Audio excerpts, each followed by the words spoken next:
ఈరోజు రాహుల్ గాంధీ గారు దేశంలో ఓట్ల చోరీ ద్వారా ఉన్న ఓట్లను తొలగించడం, లేని ఓట్లను చేర్పించడం, ఎక్కడెక్కడి రాష్ట్రాల వాళ్ళను ఎన్నికలున్న రాష్ట్రాలకు తీసుకొచ్చి దొంగ ఓట్ల ద్వారా, కుట్రల కుతంత్రాల ద్వారా మొన్న జరిగిన పార్లమెంటు ఎన్నికల్లో కేంద్ర ప్రభుత్వాన్ని ఏర్పాటు చేయడమే కాదు, మహారాష్ట్రలో పార్లమెంట్లో పూర్తిగా ఇండియా కూటమికి సంపూర్ణమైన మెజారిటీ వస్తే సరిగ్గా 5 నెలల తర్వాత శాసనసభ ఎన్నికలు జరిగితే మనం పూర్తిగా ఓడిపోవడం జరిగింది.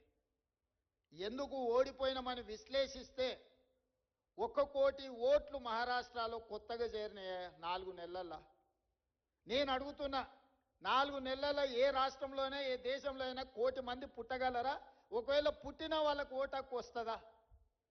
కానీ మహారాష్ట్రలో ఎన్నికల కమిషన్ 4 నెలల్లో 1 కోటి కొత్త ఓట్లను నమోదు చేసి ప్రజా అభిప్రాయాన్ని దెబ్బతీసి, ప్రజా అభిప్రాయాన్ని తుంగలో దొక్కి భారత రాజ్యాంగాన్ని అపహాస్యం పాలు చేసి, ఏ మహారాష్ట్ర నుంచి డాక్టర్ బాబాసాహెబ్ అంబేద్కర్ గారు వచ్చిండ్రో, ఏ డాక్టర్ బాబాసాహెబ్ అంబేద్కర్ గారు మనకు రాజ్యాంగాన్ని ఇచ్చిండ్రో, ఆ రాజ్యాంగాన్ని అపహాస్యం చేసుకుంటూ మహారాష్ట్రలో పార్లమెంట్ ఎన్నికల నుంచి అసెంబ్లీ ఎన్నికల లోపల 1 కోటి కొత్త ఓట్లు నమోదైనాయి.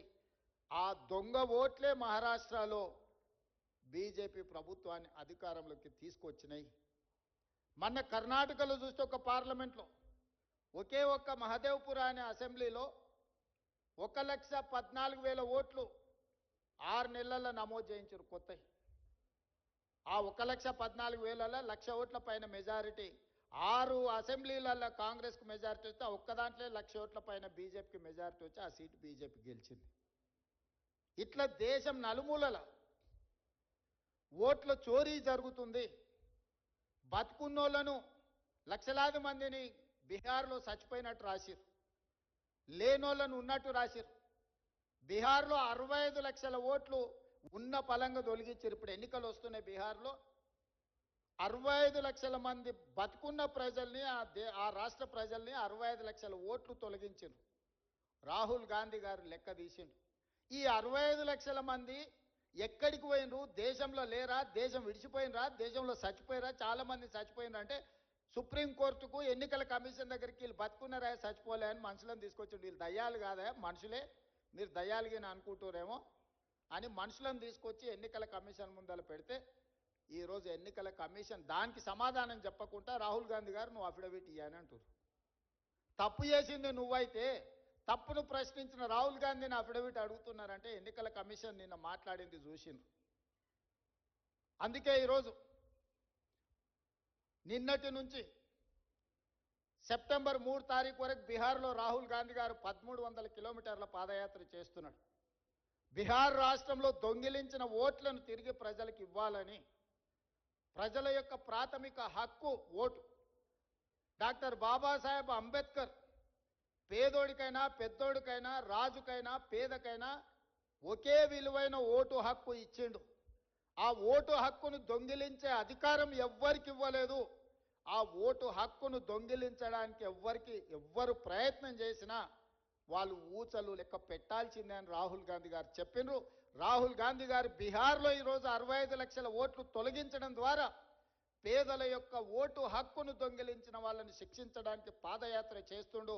తొందరలోనే నేను, మా పిసిసి అధ్యక్షుడు డిప్యూటీ సీఎం గారు అక్కడికి వెళ్ళి వారికి మద్దతు పలుకుతాం.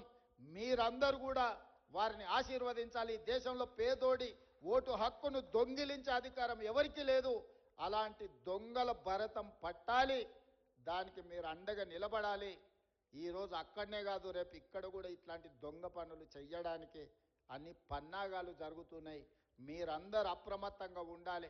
మీరు వెళ్ళిన తర్వాత గ్రామాలలో మీరు మీ కుటుంబ సభ్యుల ఓట్లు ఉన్నాయా లేవా ఒకసారి పరిశీలించుకోండి. ఖచ్చితంగా వాళ్ళకి వ్యతిరేకంగా ఓటేస్తారంటే ఓట్లు తొలగిస్తారు. పక్క రాష్ట్రాల నుంచి జనాలను తీసుకొచ్చి దొంగ ఓట్లు నమోదు చేస్తారు. ఈ రకంగా ప్రజాస్వామ్యాన్నే పరిహసింపజేసే విధంగా ఈరోజు పాలకులు వ్యవహరిస్తున్నారు. అలాంటి వాళ్లకు గుణపాఠం చెప్పడానికి ఈరోజు బీహార్లో పాదయాత్ర చేస్తున్న రాహుల్ గాంధీ గారికి తెలంగాణ రాష్ట్రం తరఫున బహుజనుల కోసం పోరాటం చేసిన సర్దార్ సర్వాయి పాపన్న గౌడ్ సాక్షిగా మనందరం రాహుల్ గాంధీ గారికి అండగా నిలబడదాం. పేదల ఓటు హక్కును కాపాడదాం. పేదలు తీర్పియని వాళ్ళకి ఏ ప్రభుత్వం కావాలనో ఎవరిని ఎన్నుకున్నా పర్వాలేదు, కానీ కొద్ది మంది కుట్రలతో ప్రజా తీర్పునే వక్రీకరించే విధంగా ఏదైతే ప్రయత్నం చేస్తుందో దాన్ని తిప్పి కొట్టాలి. మీరందరూ పెద్ద ఎత్తున చప్పట్లతో బలహీన వర్గాలకు న్యాయం చేయాలనుకున్న రాహుల్ గాంధీ గారికి మీరు అండగా నిలబడాల్సిందిగా, ఆశీర్వదించాల్సిందిగా కోరుకుంటూ మీ అందరి దగ్గర సెలవు తీసుకుంటున్న. ధన్యవాదాలు మిత్రులారా.